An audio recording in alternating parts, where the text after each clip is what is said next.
A restaurant has apologised after refusing entry to a man with a guide dog. By law, all restaurants, pubs and cafes must allow guide dogs, so Ivan Morton was furious when he was turned away from the Oriental Touch in Torquay. The manager says he didn't know the law. Mr Morton hopes others won't have to suffer the embarrassment that he did. Richard Lawrence reports. Ivan Morton was looking forward to a pre-Christmas get-together with colleagues. His trusted companion Graham is well used to sniffing out a good meal for his master.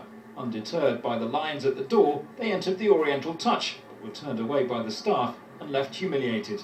The two members of staff were quite insistent that the dog would just mess all poo in the restaurant, and I tried to say he wouldn't, but they kept challenging me, saying no, you can't have a guard dog in here, and I just left the premises completely embarrassed. Graham's role couldn't be clearer, but today restaurant staff said they were very sorry. The manager in 13 years had never encountered a customer with a guide dog before and simply didn't know the law. In my life, I didn't see some customer bring the dog. I send the guide dog go to the restaurant. I'm really sorry. That's probably it. So, as far as you're concerned, he's welcome back any time? Yeah. Ivan has been losing his sight since the age of 23. His dog has given him the confidence to go out and about.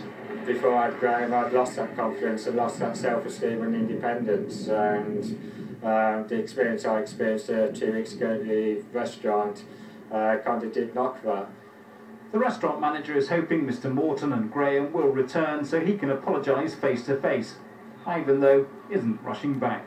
Richard Lawrence in Torquay for the West Country Tonight. Well, Barry Butt is from the charity Guide Dogs. Thank you for joining us. First of all, just tell us, are there any restrictions on where guide dogs can and can't go? No, there aren't. The Equality Act of 2010 says that guide dogs should be welcomed into any food establishments, taxi cabs, and anywhere that the person with a disability is actually going to be going. And yet the restaurant that we featured in our report just then didn't let the guide dog in simply because they didn't know about the law. How common a problem is that in your experience? It does happen, and there are still myths out there that say that guide dogs shouldn't be accepted. One of the things that people say is that they can't accept a guide dog because of the environmental health issues. But the Institute of Environmental Health Officers have actually said that guide dogs should be accepted. And indeed, as a charity, we do provide the information in the format that's needed.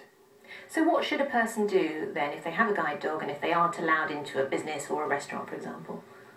Every guide dog owner should carry a card that's from the Environmental Health Office saying that guide dogs should be accepted.